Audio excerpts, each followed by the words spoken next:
ગોંડલ શહેરના ભોજરાજપરા વિસ્તારમાં આવેલા જે ભગવાન એન્ટરપ્રાઇઝ નામના લાકડાના છોલના કારખાનામાં મોડી રાત્રે શોર્ટ સર્કિટના કારણે ભીષણ આગ ફાટી નીકળી હતી. આગે વિકરાળ સ્વરૂપ ધારણ કરતા ગોંડલ, રાજકોટ અને શાપરની ફાયર ટીમોએ 5 કલાકથી વધુ સમય સુધી પાણીનો મારો ચલાવ્યો હતો. આ ઘટનામાં લાકડાનો જથ્થો, મશીનરી અને મોટર બળીને ખાક થઈ ગયા છે.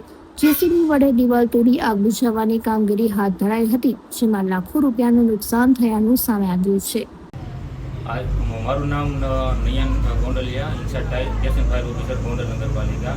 આજ વહેલી સવારે એક આગનો કોલ મળતા ગોંડલના ગંજીવાડા રોડ પર આવેલ જે ભગવાન એન્ટરપ્રાઇઝમાં લાકડાના ભૂસામાં આગ લાગેલો બનાવ બનતા તરત ઘટના સ્થળ પર આવી અને 2 ગાડી અમારી રવાના કરી. વધારે ગાડીની જરૂર પડતા સાપર, વેરાવળ અને રાજકોટ મહાનગરપાલિકાનો સંપર્ક કરતા એની પર 2 ગાડી આવેલી અને 3 થી 5 કલાક જેવો જહેમત બાદ આગ અત્યારે હાલ કાબૂમાં છે અને એને કુલિંગ પ્રક્રિયા માટે 1 કલાકની અંદર કંટ્રોલમાં આવી જાય અને વધુ સમય લાગતા, કારણ કે ગોડાઉનની અંદર જે ભૂસું ભરેલું હતું, ધુવાડો બહાર નીકળવા માટેનો રસ્તો નહોતો, પણ દિવાલ એક અત્યારે હટાવી અને કામગીરી ચાલુ છે અને હાલ આગ કંટ્રોલમાં છે અને વધુ સમય હવે વધીને 1 ઘંટાની અંદર આગ સંપૂર્ણ કંટ્રોલમાં છે.